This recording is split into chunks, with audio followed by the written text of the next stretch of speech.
আর ডার্বিতে ফুল senior team নামবে 18ই August. I repeat, ডার্বিতে মোহনবাগানের পুরো সিনিয়র স্কোয়াড নামছে উইথ 4 ফরেনার্স। এই কথাটা লিখে নাও। আজকে আমি ডাগআউট ডিসকাশনের এই ভিডিও থেকেই আমি আজকে বলে দিচ্ছি যে এইটা দেখে ইস্ট বেঙ্গলের মানে মাঠে থেকে ছেড়ে পালিয়ে না যায় যে ওদিকে বিশ্বকাপ নামছে, আমরা কি করবো, আমাদের কি হবে, এই বিষয়ে ইস্ট বেঙ্গল থেকে বেরিয়ে যাবে সম্ভবত।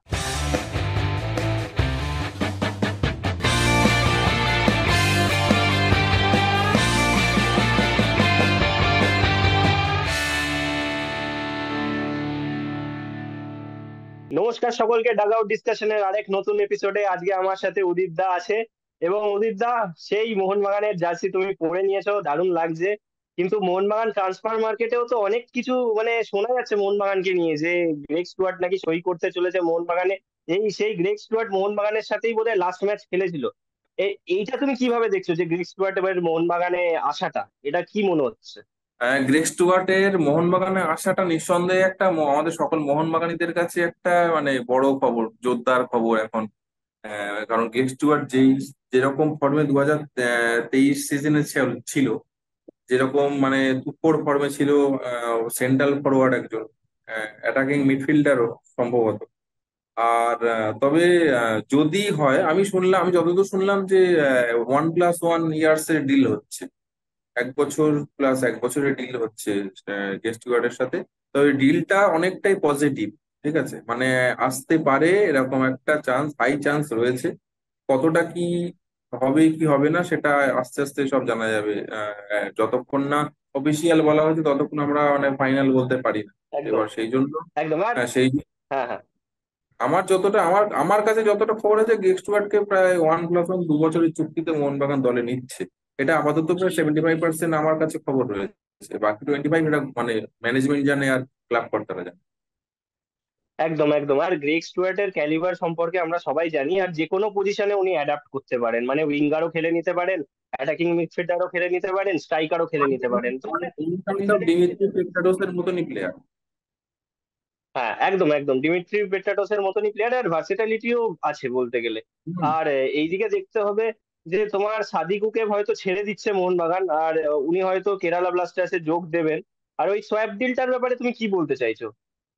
দুটো ক্লাব আপাতত মানে সাদিকুর ব্যাপারে ইন্টারেস্টেড রয়েছে। প্রথমে ছিল পাঞ্জাব এফসি, আর দ্বিতীয় এখন এই দুদিন ধরে আমি যা শোনা যাচ্ছে সেটা হচ্ছে কেরালা ব্লাস্টার্সও নাকি মানে একটা সোয়াপ ডিলের জন্য রাজি হয়েছে সাদিকুর সাথে। এই সোয়াপ ডিলটা হচ্ছে হর্মিবামের সাথে রাজি হচ্ছে। হর্মিবামকে নেয়ার কথা ছিল গত বছরই একটা ব্যাকআপ হ্যাঁ, হিসেবে হর্মিবামকে নেওয়ার চেষ্টা করেছিল সাহাল আব্দুল সামাদের সাথেই। যখন সালাদুল সামাদ কেরালা থেকে মোহনবাগানে এলো, তবে আহ, মানে এই মানে পাঞ্জাব এফসি কে নিতে হলে পাঞ্জাব এফসি কে প্রথম কথা হচ্ছে ট্রান্সফার ফি দিতে হবে, প্লাস হচ্ছে প্লেয়ার ফি যেটা হয় সেটা দিতে হবে। আর মানে কেরালা কেরালা যদি সাদিকুকে নেয় তাহলে জাস্ট ট্রান্সফার ফিটা দিলেই হয়ে যাবে, এছাড়া আর কিছু লাগবে। আর একটা প্লেয়ার যেটা দিচ্ছে এইটুকু। এছাড়া মানে কেরালাকে অতটা বিয়ার করতে হবে যতটা পাঞ্জাবকে নিতে গেলে পাঞ্জাবকে বিয়ার করতে হবে। সেই তুলনায় দেখতে গেলে পাঞ্জাব অনেকটা পিছিয়ে পড়লো, কেরালা এগিয়ে এলো সাদিকুকে নেয়ার ব্যাপারে। আর অর্মিবামকে নিলে আহ, এবার দেখো, আমি একটা কথা বলছি, এত প্লেয়ারকে টাকা আছে টাকা আছে সব ঠিক আছে, মোহনবাগান ম্যানেজমেন্টে সবকিছু আছে, তবে এত প্লেয়ার নিলে না টিমটার মানে খেই হারিয়ে ফেলবে, কাকে কখন খেলাবে না খেলাবে। এবার এতে হবে কি, মানে কোনো একটা প্লেয়ার ম্যাচ টাইম পাবে না, যেমন কিয়ান নাসিরি একটা ভালো ইউটিলিটি প্লেয়ার ছিল, ও ম্যাচ টাইম পেতোই না। এরকম হবে আসছে, তো সেসব পরে চিন্তা। হর্মিবামকে নেয়ার জন্য মানে মোহনবাগান ম্যানেজমেন্ট মানে আগ্রহ প্রকাশ করেছে। আর ওদিক দিয়ে কেরালা ব্লাস্টার্সে থেকে মানে একটা সবুজ সংকেত পাওয়া গেছে এই সোয়াপ ডিলের জন্য। বাকিটা দেখা যাক কি হয়। হর্মি ফর্মটাই কি তুমি তাহলে বলছো যে মোস্ট প্রবাবলি হতে চলেছে? কারণ অনেক জায়গায় হুম। শুনছিলাম যে হয়তো প্রবীর দাসেরও একটা রিউমার আসছে, যেহেতু প্রবীর দাস নাকি মলিনার আন্ডারে খেলেছে, মলিনাকে খুব ইমপ্রেসও করেছিলেন। প্রবীর দাসও প্রবীর কি দাস পোটেনশিয়াল হতে পারে? প্রবীর দাসকে আমি প্রবীর দাসের নাম শুনিনি, তবে প্রবীর দাসকে নিলে প্রবীর দাসকে সম্পূর্ণ বেঞ্চে বসে থাকতে হবে, তাছাড়া আর কোনো উপায় নেই। কারণ প্রবীর দাস খেলে সাধারণত রাইট উইং দিয়ে অ্যাটাক করে। ঠিক আছে, সেই রাইট উইং এ আশিস রায় রয়েছে, মনবীর সিং রয়েছে, দুজন একদম, অলরেডি রয়েছে। অলরেডি দুজন রয়েছে সেখানে, আর একটা প্লেয়ারকে ঢুকিয়ে কি করবে? আর আশিস রায়কে বসিয়েও কোনো লাভ নেই, ডিফেন্স ঝুলে যাবে, রাইট ব্যাক ঝুলে যাবে। আর ওদিকে হচ্ছে মানবীর সিং কে বসানোর কোনো প্রশ্ন নেই, ন্যাশনাল মানে টিমের প্লেয়ার, তারপরে তুখোড় ফর্মে রয়েছে, উইঙ্গার দিয়ে প্রচুর পরিমাণে ঝড়ের বেগে আক্রমণে ওঠে। সুতরাং মানে মনবীরকে বসানো তো কোনো প্রশ্নই নেই। সুতরাং মানে আমার মনে হয় না প্রবীর দাসকে নেবে। যতই প্রিয় প্লেয়ার হোক, প্রিয় প্লেয়ার হলেও ওই অ্যাজ এ ওয়াটার বয় হিসেবে কাজ করতে হবে, এছাড়া আর কিছুই না।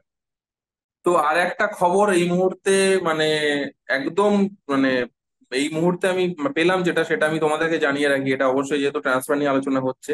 আরমান্দো সাদিকুর ব্যাপারে, আরমান্দো সাদিকু মানে গোয়াতে সাইন করছে, এটা মানে মার্কাসের মারফত থেকেই জানা গেছে।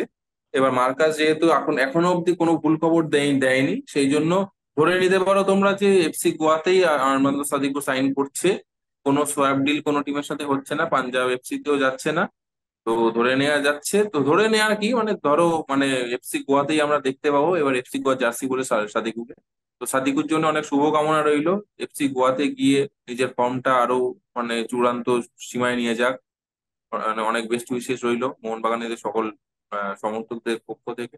আমার একটু আমার মনে হয় সাদিকুর জন্য এটা হয়তো ভালো ডিসিশন হবে, কারণ ও মোহনবাগান সাপোর্টারদের সামনে সেরকম খেলা দেখাতে পারেনি। এটা তো সত্যি কথা, ওই দেখাতে প্রেশারটা পারেনি হয়তো থেকে ওরকম বড় কথা, লেভেলের দেখাতে পারেনি। দেখাতে পারে কেরালা পারেনি থেকে ব্লাস্টার্সে বড় গেলেও হয়তো কথা, পারতো না, গোয়া দেখাতে ছেড়ে পারেনি হয়তো থেকে সেই বড় ব্যাপারটা কথা, ও হয়তো যে পারবে। কোয়ালিটির প্লেয়ার, ও ঠিকঠাক পজিশনে খেলতে পারতো না।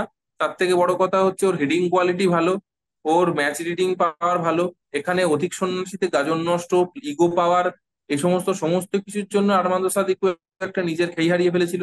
আশা করব গোয়াতে গিয়ে অনেক মানে অনেক স্টেবল ভাবে নিজের খেলাটা খেলতে পারবে, কারণ গোয়াতে এবারে হচ্ছে নোয়া সাদিউ গোয়াতে নেই। নোয়া সাদিউ হচ্ছে কেরালা ব্লাস্টার্সে সাইন করেছে, কেরালা ঠিক আছে। ব্লাস্টার্স। সুতরাং হুম হুম। হ্যাঁ, সুতরাং সুতরাং সাদিকু একটা one of the best player এখন হতে পারে গোয়াতে, যদি গোয়াতে সেভাবে সে খেলা দেখাতে পারে। কতটা কি থাকবে ফর্মের ধারে কাছে সেটা সময় বলবে। দেখা যাক আইএসএল সিজনে সাদিকু কেমন খেলে গোয়ার হয়ে। যাই হোক, ঠিক আছে, এবার ইস্ট বেঙ্গলের দিকেও একটু এগোনো যাক। ইস্ট বেঙ্গল নাকি জিকসান সিংকে নাকি প্রায় সই করিয়ে নিয়েছে, এরকম কোনো খবর আছে? আমি শুনছি ইস্ট বেঙ্গল জিকসান সিংকে প্রায় 5 বছরের একটা চুক্তি অফার করেছে, এটা আমি শুনছি। ঠিক আছে, দেখো, সবটাই শোনা কথা, এবার কিছু কথা যেগুলো রটে তার কিছু তো বটে, তাই না? তো হয়তো চুক্তি হচ্ছে বা হয়ে গেছে, এবার সেটাও ম্যানেজমেন্ট থেকে এখনো প্রকাশ করেনি ওরা আপাতত।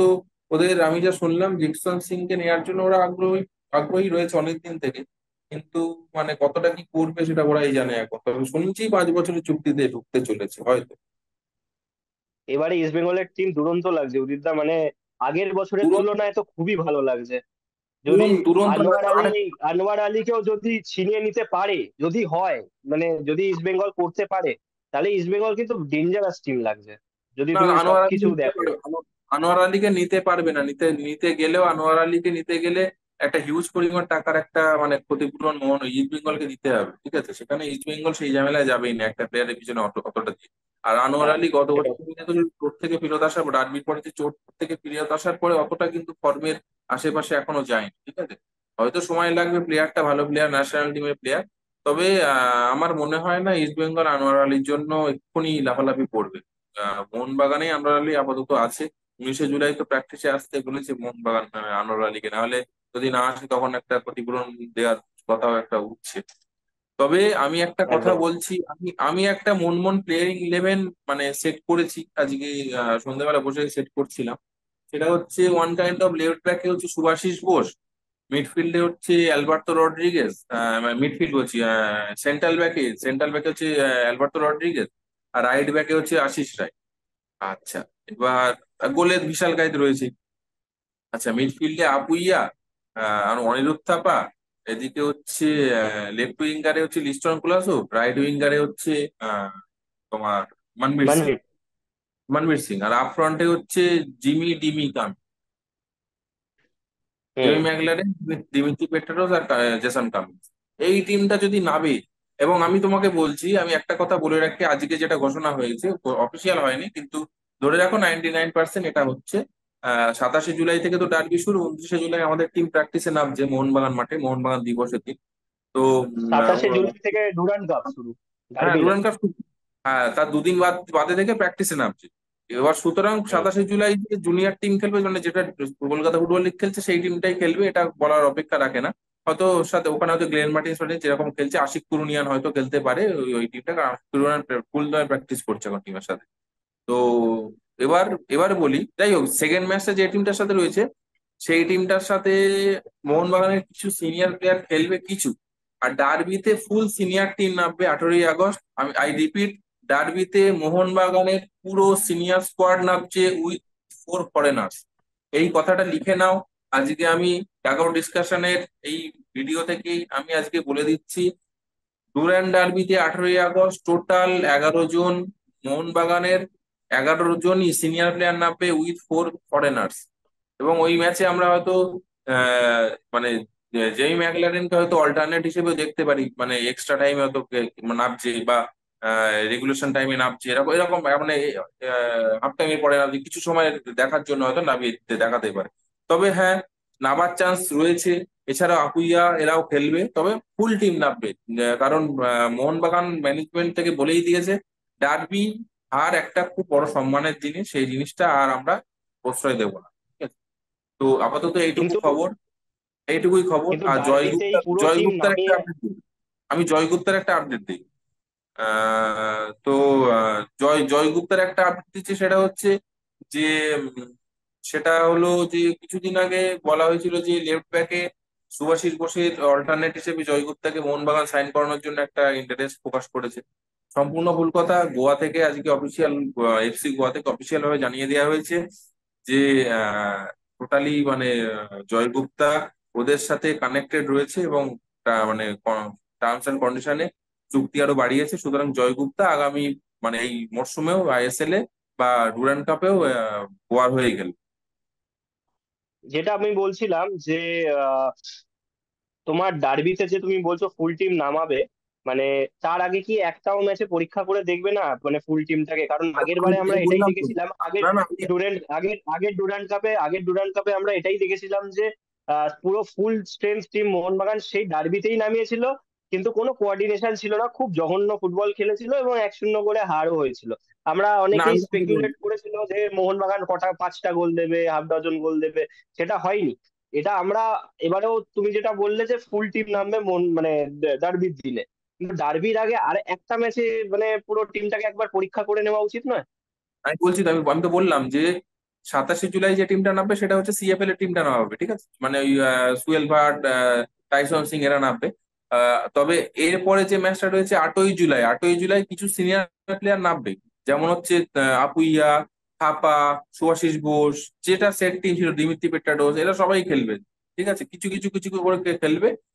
ফুল যেটা মানে সম্পূর্ণ যে মেন আইএসএল বা হচ্ছে এফসি এসি। চ্যাম্পিয়ন্স লিগের যে টিমটা, এসিএল 2 এর যে টিমটা, সেই পুরো টিমটা নামবে হচ্ছে ডুরান্ড ডার্বি। তার আগে সেটিং করে দেখে নেবে, কারণ দেখো, কোচের নাম জুয়ান ফের্নান্দো না, কোচের নাম হাবাস না, কোচের নাম মলিনা। মলিনা অনেক মানে পাকাপোক্ত কোচ, এবং স্পেনের ন্যাশনাল টিমের সাথে যুক্ত ছিল, সুতরাং এতটা কাছাকাছি সে করবে না। একদম একদম একদম। আশা করি মোহনবাগান এগিয়ে যাক এবং ইস্ট বেঙ্গলও এগিয়ে যাক, দুটো টিমকেই all the best. Durand cup আসছে এবং থ্যাংক ইউ আমরা উদিত চাইছি, দা। আমরা মোহনবাগানিরা মনে প্রাণ, আমি অন্তত মনে প্রাণে চাইছি ইস্ট বেঙ্গল মোহনবাগানের সাথে একটা তুল্যমূল্য লড়াই দিক, যেমন ডার্বিতে যেন যে এইটা দেখে ইস্ট বেঙ্গলের মানে মাঠে থেকে ছেড়ে পালিয়ে না যায় যে ওদিকে বিশ্বকাপ আর নামছে, আমরা কি করবো, আমাদের কি হবে। তবে ইস্ট বেঙ্গলের ওই বিপিসিএল এর প্রতি প্রেম ভালোবাসাটা কমাতে হবে। আমি যেটা দেখলাম, ওই একই মানে ঘুরিয়ে ফিরিয়ে একই কিছু প্লেয়ার ইস্ট বেঙ্গল রেখে দিয়েছে, প্লেয়ার কিছু ছাড়তে চায় না। আচ্ছা, তারপরে ওই তবে কিছু রিক্রুটমেন্ট ইস্ট বেঙ্গলের এবারে খুব ভালো, দিমিত্রি ডিয়ামান্টাকোস, আচ্ছা, মাদি তালাল, তারপরে হচ্ছে ওদিকে আর আরো সব রয়েছে, হিজাজি মাহের, এরা এরা যে রয়েছে, এই সমস্ত রিক্রুট গুলো খুবই ভালো। তারপরে সাউল ক্রেসপো তো রয়েছে, খুবই ভালো রিক্রুটমেন্ট। যদি ঠিকঠাক করে নিজের পজিশন ঠিকঠাক করে খেলা দেখাতে পারে, অবশ্যই ভালো। আর একটা জিনিস বলে রাখি, একদম একদম একদম।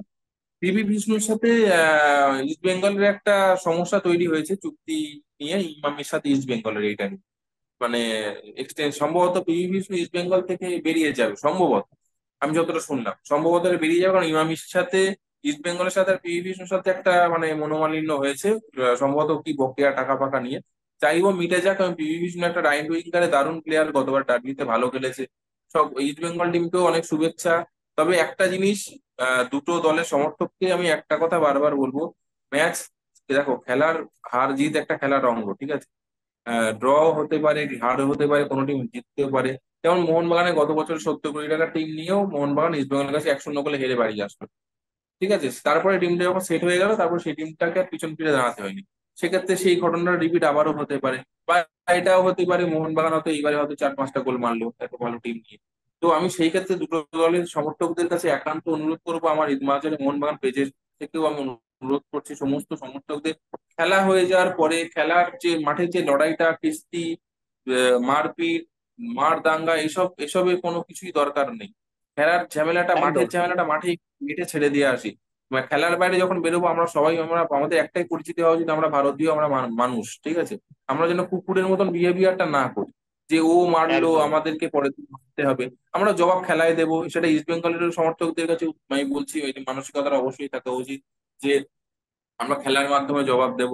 হাতের মাধ্যমে জবাব তো সবাই দিতে পারে, ঠিক আছে, এ মারলে ও মারবে, এ এ এ চড় মারলে ও তো নিশ্চয়ই আরেকজন নিশ্চয়ই খালি হাতে বাড়ি আসবেন। সুতরাং এইগুলো বন্ধ করে দেওয়া উচিত ইমিডিয়েটলি। তাতে কি হয় বলতো, এতে কি হচ্ছে, যারা সিনিয়র আমাদের সমর্থকরা রয়েছে বা অধিক সিনিয়র সমর্থকরা রয়েছে, বয়োজ্যেষ্ঠ সমর্থকরা রয়েছে, তারা আস্তে আস্তে মাঠের প্রতি মানে আবেগটা কমিয়ে দেবে, তারা আস্তে আস্তে বাড়ি বসে দেবে, কারণ তারা জানবে যে খেলা হলেই ঝামেলা হবে, একটা টিম জিতলে আরেকটা টিম মারবে, আর আর এটাই। মাঝখানে মাঝখানে অনেক মেয়েদেরকেও দেখতাম যে মাঠে খেলা দেখতে আসছে, তারাও কমিয়ে দেবে।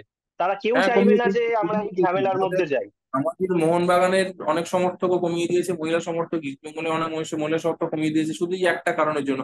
আমিও ফেস করেছি, হয়তো মারামারির মধ্যে পড়িনি, কিন্তু বাইরে বেরিয়ে বাজে বাজে ভাষা, অকথ্য গালিগালাজ, জার্সি পরে বেরোনোটা চাপ হয়ে যায়, খেলায় যদি হার হয়ে যায়। এইগুলো আস্তে আস্তে বন্ধ করতে, আস্তে আস্তে না, টোটালি বন্ধ করে দেওয়া উচিত। এবং কারণ এতে কি একদম বলতো, একটা একটা দল যদি বন্ধ না করে না, এই জিনিসটা কোনোদিন থামবে না, ম্যানেজমেন্ট থেকে বলেও কোনোদিন সম্ভব হবে না। ঠিক আছে, এটাই হচ্ছে সমস্যা। একদম যাই হোক, এটুকুই বলার ছিল দুজনের সমর্থকদের কাছে। একদম আমরা এটাই চাই যে শান্তিপূর্ণভাবে সবাই আপনারা বাড়ি ফিরবেন ম্যাচের পরে, এবং ঝামেলা ঝঞ্ঝট যাতে নাই হয় এটাই আমরা রিকোয়েস্ট করছি সবাইকে। যাই হোক উদিতদা, খুব ভালো লাগলো, মজা হলো অনেকক্ষণ। অ্যান্ড বাজারে মোহনবাগান উদিতদার ফেসবুক পেজটাকে সবাই ফলো করবেন, লাইক করবেন, খুব ভালো ভালো পোস্ট শেয়ার করেন। আর ডাগ আউট ডিসকাশনকেও লাইক করুন, শেয়ার করুন আর সাবস্ক্রাইব করুন। Thank you. ধন্যবাদ।